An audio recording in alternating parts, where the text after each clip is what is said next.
আমাদের প্রিয় মিথুন হাজারো চ্যালেঞ্জ মোকাবেলা করে, অনেক প্রতিবন্ধকতাকে মোকাবেলা করে সে এখন বাংলাদেশের সবচেয়ে গুরুত্বপূর্ণ শিক্ষা প্রতিষ্ঠান ডুয়েটের মতো একটি প্রতিষ্ঠানে ভর্তি যুদ্ধে অংশগ্রহণ করে সে কৃতিত্বের সাথে অংশগ্রহণ করেছিল এবং সেখান থেকে সে সফলতার সাথে উত্তীর্ণ হয়ে ভর্তি হওয়ার জন্য চেষ্টা করছে।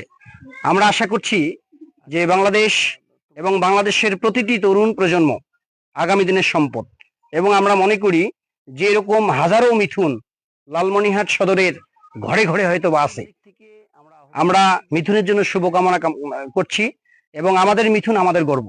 আমরা বারবার বলছি সে সনাতন ধর্মাবলম্বী, কিন্তু শুধুমাত্র সনাতন ধর্মাবলম্বী গর্ব নয়, এটা হলো টোটাল সদরের প্রতিটি ধর্মের বর্ণের মানুষের গর্ব। সেটা হলো টোটাল জাতির একটি সম্পদ, টোটাল জেলার একটি সম্পদ, গোটা পৃথিবীর একটি সম্পদ। আমরা আহ্বান করছি যে সমাজের প্রতিটি বিত্তশালী মানুষ, সমাজের প্রতিটি রাজনৈতিক ব্যক্তিবর্গ তার পাশে এসে দাঁড়িয়ে তাকে যদি সহযোগিতা করা যায় এবং সে দেশের জন্য জাতির জন্য খুব ঐতিহাসিক ভূমিকা পালন করবে বলে আমরা আশা করছি।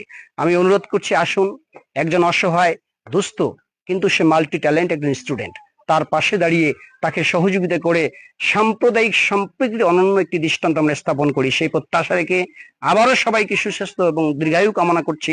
সকল তরুণ প্রজন্ম আগামী দিনের সুন্দর একটি লালমনিরহাট সদর, টোটাল সুন্দর একটি লালমনিরহাট জেলা, এই তরুণ প্রজন্মের মাধ্যমে নতুন একটি বাংলাদেশ তৈরির প্রত্যাশা রেখে কথা শেষ করছি। আসসালামু আলাইকুম রহমতুল্লাহি ওয়া বারাকাতুহু।